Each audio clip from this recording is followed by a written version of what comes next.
Selamat berjumpa kembali dalam layanan audio Sahabat Seperjalanan. Hari ini adalah hari Kamis 24 Juni 2021. Tema renungan dan saat teduh kita dengan judul Malaikat Penjaga Hidupmu. Malaikat Penjaga Hidupmu. Firman Tuhan terambil dalam Kisah Rasul pasal yang kelima ayat ke-18 sampai dengan ke-20. Demikian bunyi firman Allah tentang rasul-rasul dilepaskan dari penjara. Mereka menangkap rasul-rasul itu lalu memasukkan mereka ke dalam penjara kota. Tetapi waktu malam, seorang malaikat Tuhan membuka pintu-pintu penjara itu dan membawa mereka keluar. Katanya, "Pergilah, berdirilah di bait Allah dan beritakanlah seluruh firman hidup ini kepada orang banyak." Mari kita berdoa. Bapa yang di dalam sorga, kami bersyukur ya Tuhan bahwa di dalam kehidupan kami sebagai orang percaya, sejarah mencatat, Alkitab mencatat bagaimana Tuhan mengirimkan bala tentara malaikat untuk menjaga orang-orang percaya agar tetap hidup di dalam kebenaran. Kami ingin belajar Tuhan tentang malaikat yang jarang dibahas. Dalam nama Tuhan Yesus kami berdoa. Amin. Shalom sahabat seperjalanan yang dikasihi Tuhan. Kalau kita boleh setuju bahwa sebagai orang percaya sekian lama kita jarang sekali membahas tentang malaikat. Malaikat yang kita pahami adalah sewaktu Yesus lahir bagaimana malaikat memberitakan tentang kedatangan Yesus itu kepada para gembala, kepada orang Majus dalam bentuk bintang. Kepada para gembala itu menyatakan akan kehadirannya. Sahabat seperjalanan yang dikasihi Tuhan, kalau kita boleh berkata siapa malaikat yang ada pada saat sekarang? Siapa malaikat yang ada pada sekarang? Dan mengapa dulu orang-orang percaya itu lebih banyak bertemu dengan malaikat sementara kita jarang mengalaminya? Kita perlu pahami bahwa pada saat terdahulu Alkitab belumlah sempurna. Sehingga berita-berita firman itu belum tertulis seperti yang kita miliki dalam bentuk Alkitab. Apalagi berkembang sekarang Alkitab tidak hanya dalam bentuk kitab yang ada di dalam bentuk kertas, buku, namun juga sekarang ada di dalam teknologi dan media sosial. Alkitab mengajarkan bahwa Tuhan itu mengirimkan bala tentara malaikat untuk memberitakan kebenaran firman Allah. Dan yang menarik di dalam Alkitab, pekerjaan malaikat itu yang pertama, memuji, memuliakan Allah. Yang kedua, melayani orang-orang percaya. Yang ketiga, menyatakan sukacita setiap kali ada orang-orang yang percaya dan bertobat. Alkitab berkata, ada kemudian sukacita besar. Malaikat-malaikat di surga tatkala ada satu orang yang bertobat dan percaya kepada Engkau. Dan yang terakhir yang kita saksikan bagaimana rasul-rasul yang dipenjara dalam Kisah Rasul 5 ayat 18 sampai ke 20 itu dibebaskan oleh malaikat yang diperintahkan oleh Allah dari penjara kota, dan Alkitab mengatakan malaikat Tuhan itu membuka pintu penjara itu dan membawa mereka keluar kota. Sahabat seperjalanan yang dikasihi Tuhan, itulah malaikat. Dan setiap kali saya berdoa, seringkali saya menyelipkan di dalam doa kepada jemaat, apalagi misalkan kalau mendoakan rumah, dalam syukuran rumah yang akan ditinggali, maka selalu saya punya kebiasaan berdoa bahwa ya Tuhan, ya Bapa, ya Yesus, ya Roh Kudus, lindungilah ya Tuhan rumah ini, pagarilah rumah ini siang malam, pagi petang, atas bawah, kiri kanan, di dalam penjagaan malaikat-malaikatmu yang memagari rumah ini, dijauhkan daripada segala perkara-perkara yang buruk yang bisa menyentuh anggota keluarga yang ada dalam rumah ini. Sahabat seperjalanan yang dikasihi Tuhan, kalau kita berbicara tentang saat ini, siapa malaikat penjaga hidupmu?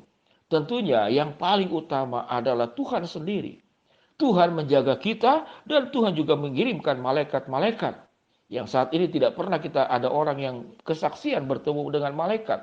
Biasanya kalau bertemu dalam mimpi, biasanya malaikat datang kemudian menyampaikan kabar baik. Jadi kalau kita mau membedakan ini malaikat atau suara sendiri atau bagaimana, saya boleh menyampaikan bahwa indikasi malaikat itu kalau berbicara, yang pertama dia memuji dan memuliakan Allah.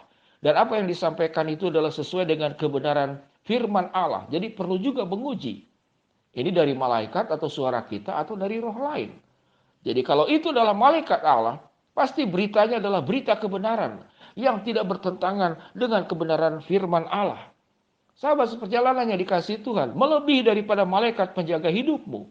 Saat ini setiap kita masing-masing bisa menjadi malaikat. Dalam artian bukan malaikat seperti roh yang diciptakan oleh Allah. Namun kita bisa dipanggil oleh Tuhan menjadi malaikat-malaikat, menjadi bala tentara Allah. Untuk apa? Untuk melayani orang percaya, untuk memuji dan memuliakan Allah, untuk membawa orang-orang datang kepada Tuhan. Dan seperti tugas malaikat yang membebaskan para rasul, untuk membebaskan juga orang-orang lain yang di dalam kesulitan-kesulitan hidup. Dan kita bisa menjadi malaikat. Malaikat buat orang lain. Jadi kalau pada saat ini jangan bertanya tentang mengapa Tuhan engkau tidak tunjukkan malaikat kepada saya untuk menjaga saya, menjaga keluarga saya. Tuhan sudah dengan sempurna menjaga setiap kita masing-masing. Namun ada tugas yang mulia agar malaikat-malaikat itu terasa di zaman ini. Yaitu bagaimana? Engkau dipanggil menjadi malaikat Allah, menjadi pembawa kabar baik, menjadi orang-orang perpanjangan tangan Allah untuk menolong orang-orang lain yang terpenjara. Rasul-rasul terpenjara, betul-betul di penjara, ruang yang berjeruji besi, dan ada kuncinya. Namun saat sekarang banyak orang yang terpenjara di dalam kehidupannya. Terpenjara oleh kekhawatiran, terpenjara oleh ketakutan, terpenjara oleh pengalaman masa lalu yang buruk, terpenjara oleh dendam, terpenjara oleh iri hati, terpenjara oleh keserakahan, terpenjara oleh kebiasaan-kebiasaan berdosa. Kita dipanggil sebagai malaikat-malaikat Allah di zaman ini untuk membawa kabar baik dan melepaskan terali penjara yang mengikat dan membelenggu setiap orang. Sahabat seperjalanan yang dikasihi Tuhan, saat ini banyak orang yang terpenjara oleh sakit penyakit yaitu COVID-19. Di sana sini di lockdown, ditutup, dibatasin pergerakan masyarakat oleh pemerintah dalam rangka memutus rantai penyebaran COVID yang semakin mengganas. Sahabat seperjalanan yang dikasihi Tuhan, pada saat inilah Tuhan membutuhkan para malaikat-malaikat yang tumbuh di zaman yang sulit ini. Engkau bisa menjadi malaikat yang bisa mendengarkan keluh kesah dan pergumulan hidup orang lain, lalu memberikan penghiburan, memberikan doa, dan kalau perlu memberikan bantuan dan dukungan. Ada salah seorang yang datang, Pak Wendy, mau minta vitamin. Saya katakan vitamin yang dibagikan 3 dus itu sudah terbagi dan masih ada sebagian yang ternyata sudah mulai kadaluarsa karena di stok sudah 1 tahun yang lalu. Maka saya juga bagikan vitamin di dalam bentuk dana supaya dia bisa beli sendiri. Sahabat seperjalanan yang dikasihi Tuhan, membagikan vitamin adalah malaikat. Yang menarik, ada seorang anak asuh saya yang dengan kemudian inisiatif dengan beberapa teman, anak-anak sekolah ini mengumpulkan dana untuk teman-teman yang terkena COVID, untuk anggota keluarganya yang terkena COVID. Pak Pendeta, tolong doakan agar kami boleh melakukan tugas ini dengan baik. Anak-anak ini yang masih sekolah sudah menjadi malaikat-malaikat di zaman ini, dan itu begitu indah. Tuhan memberikan malaikat untuk menjaga hidupmu, namun Tuhan juga memanggil kita untuk menjadi malaikat-malaikat di zaman ini, di tengah-tengah kehidupan yang susah, untuk menjadi penyalur kasih Allah dan pembawa berita kebenaran Allah. Mari kita berdoa. Bapa yang di dalam sorga, ya Tuhan, hamba-Mu berdoa untuk salah seorang sahabat seperjalanan yang terkena COVID beberapa waktu yang lalu. Dan saat ini adiknya meninggal terkena COVID, sementara suaminya juga sedang isolasi di rumah terkena COVID. Tuhan jamah, Tuhan sembuhkan, Tuhan beri kekuatan kepada keluarga ini. Hamba-Mu juga berdoa tatkala begitu banyak kesulitan.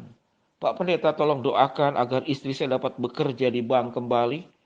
Dan usaha saya, usaha bagian spare part kendaraan bisa berjalan lancar. Tuhan lancarkan semuanya. Buat sahabat seperjalanan yang minta didoakan agar bisa membayar uang kuliah anak di dalam kondisi ekonomi yang sulit ini. Dan doakan juga untuk suaminya yang belum percaya kepada Tuhan. Tuhan bukakan jalan agar hatinya boleh menerima Engkau dan dana yang dibutuhkan itu dicukupkan. Berdoa juga ya Tuhan untuk hubungan mama anak yang sedang mengalami kerusakan. Hubungan yang tidak baik, Engkau juga yang memulihkan hubungan-hubungan rumah tangga yang bermasalah. Kami serahkan ya Tuhan seluruh sahabat seperjalanan dalam ragam dan anekanya masalah kehidupan. Engkau yang hadir, Engkau yang menolong, Engkau yang menyertai, Engkau yang memberi jalan keluar. Di dalam nama Tuhan Yesus kami berdoa. Amin. Shalom sahabat seperjalanan yang dikasihi Tuhan. Jadilah malaikat-malaikat di zaman ini untuk membawa kebaikan kepada orang banyak. Tuhan memberkati kita semua. Amin.